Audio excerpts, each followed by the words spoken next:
भारतीय फिल्म जगत की एक ऐसी गायिका जिसने फिल्मों में गाने गाए तो लता मंगेशकर और किशोर कुमार जैसे गायकों के साथ। उनकी सुरीली आवाज के साथ साथ उनकी खूबसूरती ऐसी कि बड़े से बड़ा शख्स देखकर उन पर फिदा हो जाए। पर जब ये मधुर आवाज वाली गायिका हीरोइन बनी तो पर्दे पर जो भी उनके तीखे नए नक्श कातिल हंसी देखता तो उनसे नजरें न हटा पाता। हम बात कर रहे हैं आज बड़ा सी खूबसूरत सुलोचना पंडित की।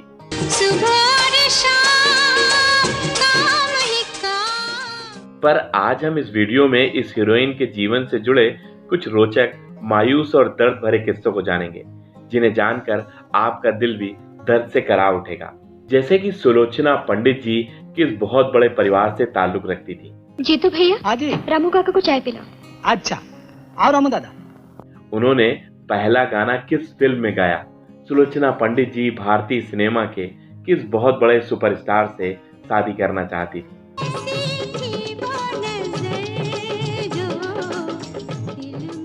आखिर इंडस्ट्री में जब वो चरम पर पहुंच गईं, एकाएक उन्होंने फिल्मों में काम करना आखिर क्यों छोड़ दिया? फिल्म इंडस्ट्री में किस शख्स ने इनका सबसे ज्यादा साथ दिया?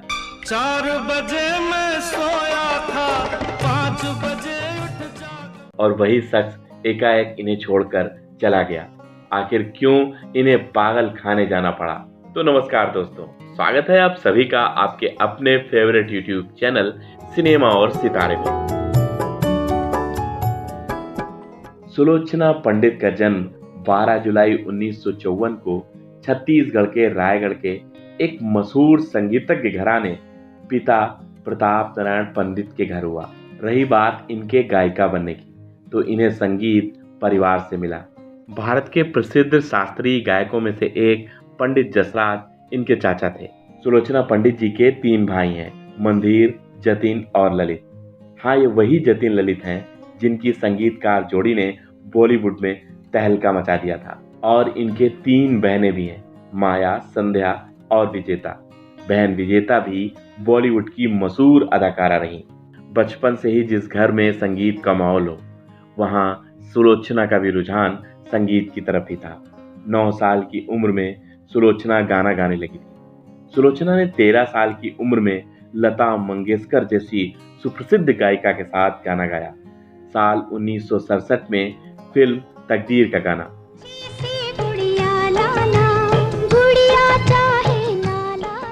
सुलोचना पंडित की गायकी इतनी अच्छी थी कि उन्हें किशोर कुमार जैसे सिंगर के साथ स्टेज शो मिलने शुरू हो गए। तभी उन्हें किशोर कुमार की फिल्म दूर का राही में गाना गाने का मौका मिला। सुलोचना की इस आवाज ने दर्शकों का मन मोह लिया था। ये नई आवाज ऐसी थी कि आशा भोसले जैसी गायिका को चैलेंज कर रही थी। बेकरार दिल तू गाए जा। उन्होंने हेमंत कुमार, किशोर कुमार जैसे म्यूजिक इंडस्ट्री के कई नामी दिग्गजों के साथ काम किया। हर नामी सिंगर के साथ उन्होंने ड्यूट गाए। 1975 में फिल्म संकल्प के गाने तू सागर तू ही किनारा के लिए सुलोचना पंडित को बेस्ट फीमेल सिंगर का फिल्म फेयर अवार्ड भी मिला।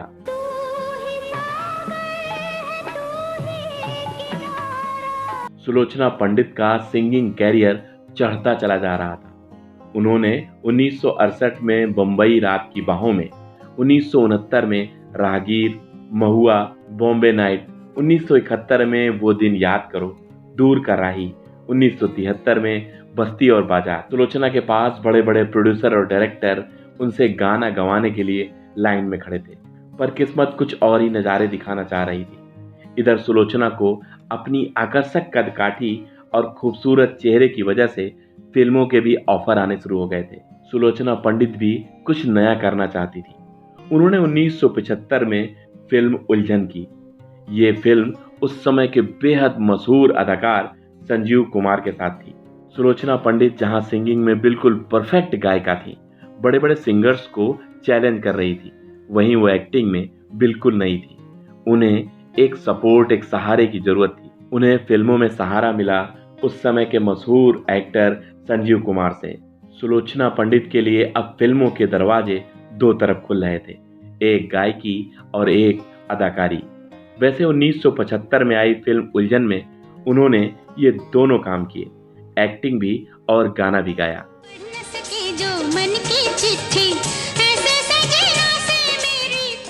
जिस तरीके से उन्होंने सिंगिंग में नाम कमाया था, उस तरीके से अब सुलोचना पंडित बड़े बड़े डायरेक्टर और प्रोड्यूसर की पहली पसंद बन गई थी।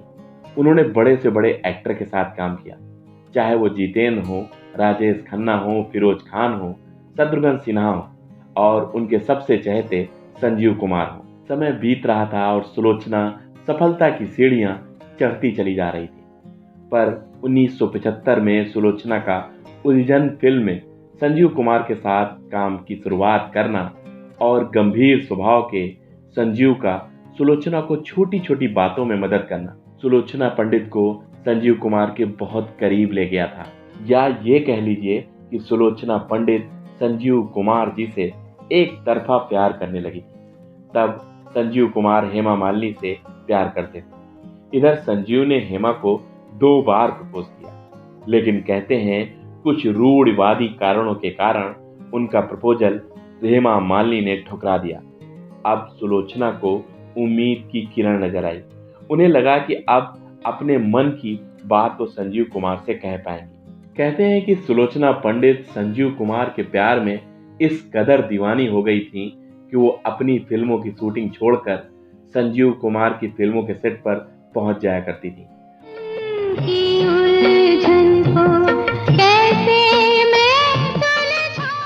उनकी फिल्म के सेट पर देखभाल भी करती। इस तरीके से संजीव कुमार को एक दिन सुलोचना पंडित ने अपने प्रेम का प्रस्ताव रखा। संजीव कुमार ने उसे ठुकरा दिया। संजीव कुमार हेमा मालिनी को अपना सब कुछ मान चुके थे। उन्होंने कभी न शादी करने की ठान ली थी। सुलोचना ने संजीव कुमार को बहुत मनाया। देखो तुम्हारे लिए क्या लाया। कितना अच्छा रंग है। इसी कशमकश के बीच एकाएक संजीव कुमार की तबीयत बिगड़ गई।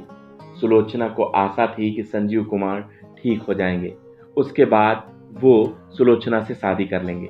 सुलोचना दिन रात एक करके उनकी अस्पताल में सेवा करती रही। अपना भी इस साल शादी का इरादा है। तभी बीमारी के चलते एकाएक खबर आई कि हॉस्पिटल में संजीव कुमार की मृत्यु हो गई है। जब ये खबर सुलोचना पंडित को मिली तो उस समय वो हॉस्पिटल में नहीं थी और खबर मिलते ही सुलोचना बिल्कुल मूक हो गई थी। सुलोचना पंडित इस खबर के चलते अंदर तक टूट गई थी। उन्होंने फिल्में करना भी बंद कर दिया था। अपने चढ़ते कैरियर को बिल्कुल विराम दे दिया था। वो बाहरी दुनिया से बिल्कुल अलग हो गई थी। उन्होंने सभी अपने मिलने जुलने वालों से नाता भी तोड़ लिया था।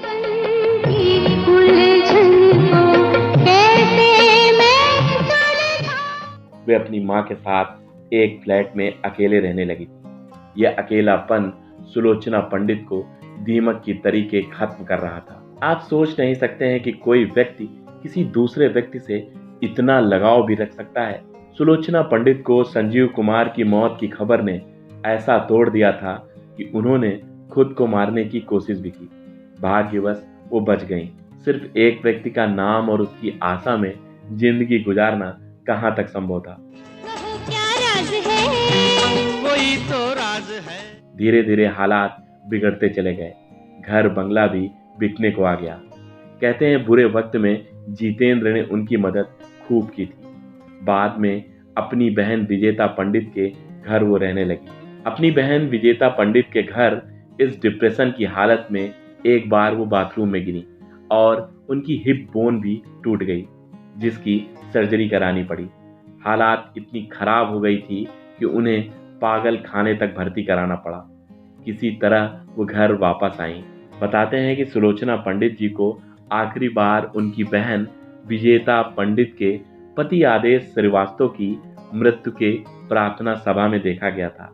सुलोचना पंडित एक ऐसी अदाकारा थी जिसके मुस्कुराते चेहरे को देखकर बड़े से बड़े उदास चेहरे भी खिल उठते थे। पर आज वो एक्ट्रेस गुमनामी के अंधेरे में न जाने कहाँ खो गई है।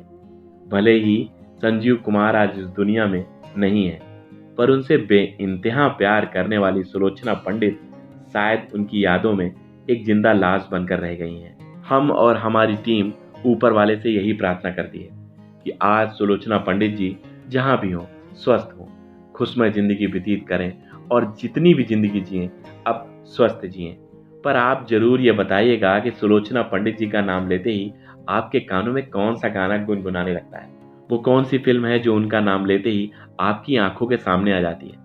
आपको सुलोचना जी की जोड़ी किस हीरो के साथ सबसे अच्छी लगती है। और अगर सुलोचना पंडित जी के बारे में आप और कुछ भी जानते हो तो प्लीज कमेंट बॉक्स में जरूर लिखिएगा। उनके चाहने वालों को उनके बारे में जानने में और अच्छा लगेगा। चलिए मिलते हैं अगले वीडियो में। जय हिंद, जय भारत।